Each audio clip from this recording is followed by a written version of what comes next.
Hey, coucou à tous, c'est le Pastre. Alors aujourd'hui j'ai décidé de vous faire une petite vidéo suite à plusieurs messages que j'ai reçus concernant les gestes à adopter face à un chien de protection. Donc que ce soit des bergers d'Anatolie, Kangal ou des patous, ces gestes sont les mêmes à adopter dès que vous croisez un troupeau en montagne ou aux abords d'un village. Alors première chose que je voulais vous dire, sachez que c'est des chiens qui obéissent à aucun ordre, donc ils ont très peu de rappels, ils connaissent leur nom, mais il ne nous suffit pas juste de les siffler et de les appeler pour qu'ils reviennent au pied gentiment sans rien dire pour vous laisser passer. Sachez que c'est des chiens, une fois qu'ils sont partis, malheureusement ils sont partis et on peut malheureusement plus faire grand chose. Alors dans un premier temps, première chose à faire quand vous arrivez aux abords du troupeau, donc la première chose c'est vous identifier. Donc vous identifier, c'est tout simplement crier quand vous arrivez aux abords d'un troupeau. Donc vous criez, vous vous faites connaître et les chiens vont s'activer. Et normalement, ils devraient courir vers vous s'ils font bien leur job en aboyant. Donc quand cela se passe, arrêtez-vous et laissez les chiens vous approcher.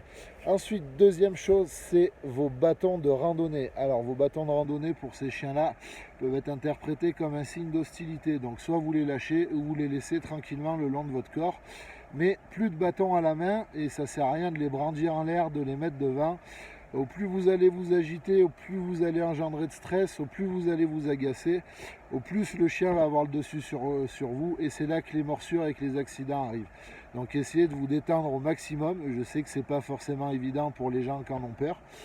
Mais lâchez vos bâtons et on se détend, on relâche les épaules, on continue à parler au chien tout en regardant autour de soi. Ensuite, troisième chose très importante, le chien va venir vous identifier. Donc une fois qu'il est vers vous, le chien va vous tourner autour, va vous sentir et sûrement pour certains, vous léchez le bout des doigts. Alors laissez-vous faire, laissez-vous lécher le bout des doigts.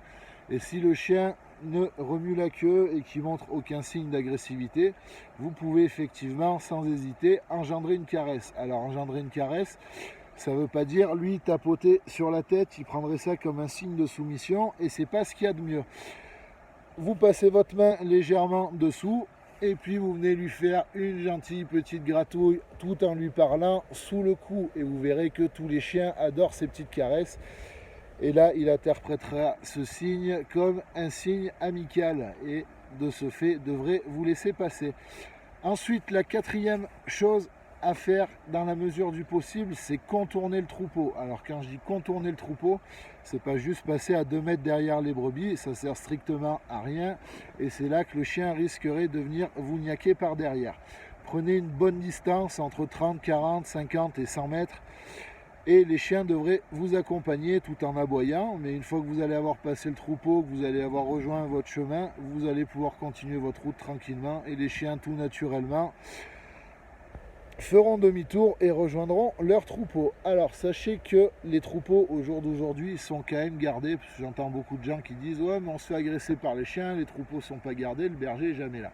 Alors sachez que moi en tant que berger j'ai quand même le droit d'aller faire ma lessive la journée, j'ai le droit de descendre au village me ravitailler, j'ai le droit d'aller faire un bisou à mes enfants de temps en temps, j'ai le droit d'aller prendre une douche et quand tout va bien, que c'est calme, que les brebis ne bougent pas, j'ai aussi le droit d'aller un peu me reposer parce que quand vous passez entre 10 et 15 heures par jour au troupeau, au bout d'un moment la fatigue s'accumule et on a besoin, et les nuits ne sont pas assez longues et on a besoin de se reposer la journée. Donc comme aujourd'hui, où les brebis, regardez, sont juste en face, donc là on les voit pas, elles sont juste dans la forêt parce que ce matin il pleuvait un peu. Mais voilà, sachez que je suis pas à 10 mètres du troupeau, mais elles sont juste là en face, là j'ai le visu dessus.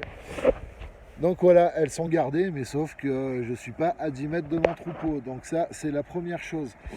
Ensuite, n'hésitez pas, si vous avez toujours peur, ne faites pas demi-tour tout de suite. Essayez de chercher quand même le berger. Des fois, on est à 50, 100 mètres du troupeau, caché à l'ombre d'un arbre ou derrière une pierre, assis tranquillement. Et on n'est pas visible du premier coup. Donc, identifiez-vous, appelez le berger avec un simple bonjour, un simple bon courage. Vous verrez qu'on n'est pas des sauvages et que c'est avec grand plaisir qu'on vous fera traverser le troupeau. Et qu'on essaiera de tenir nos chiens à l'écart. Voilà. Ensuite, tout au long de vos randonnées, vous croisez régulièrement des panneaux. Et bien prenez le temps de les lire, arrêtez de regarder vos pieds, élevez la tête, on est en montagne, on est en totale liberté. Prenez 5-10 minutes pour lire ces panneaux, pour parler et discuter avec nous. On n'est pas là pour juger pro-loup ou anti-loup, là n'est pas la question et là n'est plus la question. C'est qu'on vous expliquera simplement pourquoi on utilise ces chiens, pourquoi ils sont éduqués et dressés de telle manière.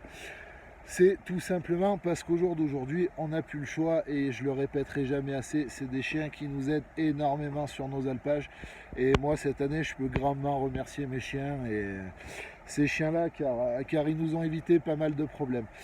Voilà, j'espère que j'ai été relativement clair et précis. Je vais publier je vais mettre en lien avec cette vidéo une vidéo de Jean-Marc Landry qui va vous expliquer en images ces quelques gestes à adopter face à ces chiens de protection pour que tout se passe bien.